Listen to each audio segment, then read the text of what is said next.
2017 Jeep Compass review. Jeep sells nothing but SUVs, and for the most part, they're excellent SUVs. The exceptions have been the Jeep Compass and Patriot, two crossovers that shared their mechanical bits with the Dodge Caliber.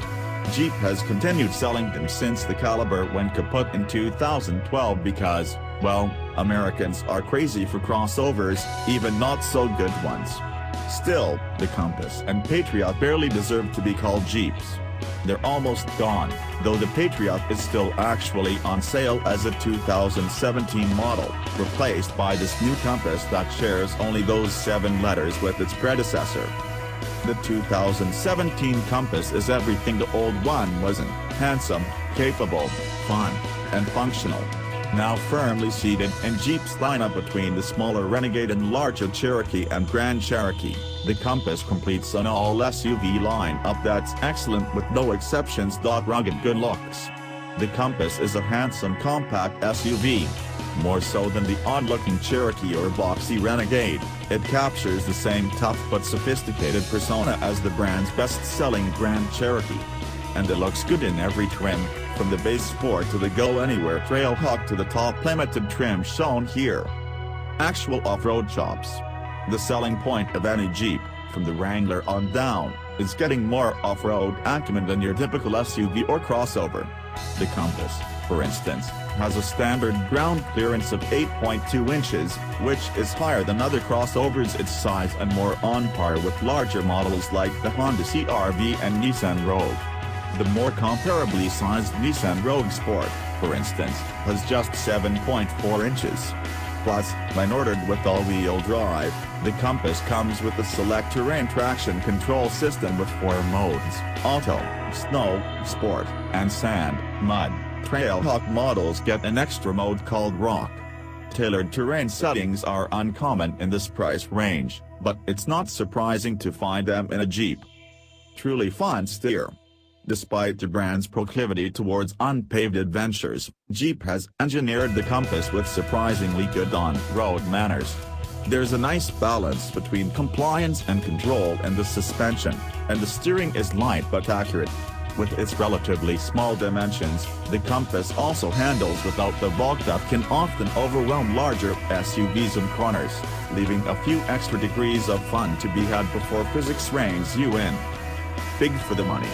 The new Compass costs a few $1,000s less than the Jeep Cherokee, give or take, depending on the trim level. Despite its lower cost and smaller outward dimensions, the Compass nevertheless beats the Cherokee in some key interior measurements. For one, it has more cargo space with the rear seats both up and down, 27.2 and 59.8 cubic feet, respectively, versus 24.6 and 54.9 cubic feet. There's also more front head and legroom in the Compass than in the Cherokee. RAP engine. The Compass' glaring weak spot is its engine, a 2.4-liter 4-cylinder that traces its family lineage back to the 2013 Dodge Dart. It's neither polished in operation nor silent in sound, but at least it gets the job done with a robust 184 horsepower and 175 foot-pounds of torque, and fuel economy of 25 miles per gallon combined. That's decent for a vehicle this size with all-wheel drive. Mismatched transmission.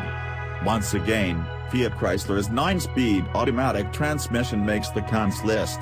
While vastly improved from the first examples that were released into the market a few years ago, this high-ratio auto just doesn't feel comfortable paired with smaller engines like the Compass 2.4-liter 4-cylinder. With power at a premium when RPMs are low and the transmission's programming geared, pardon the pun, towards upshifting quickly for maximum fuel efficiency, the Compass feels lethargic off the line unless you bury your foot. Difficult rear seat exit. While the Compass is actually bigger inside than the Cherokee in some ways, rear seat accommodations aren't among them.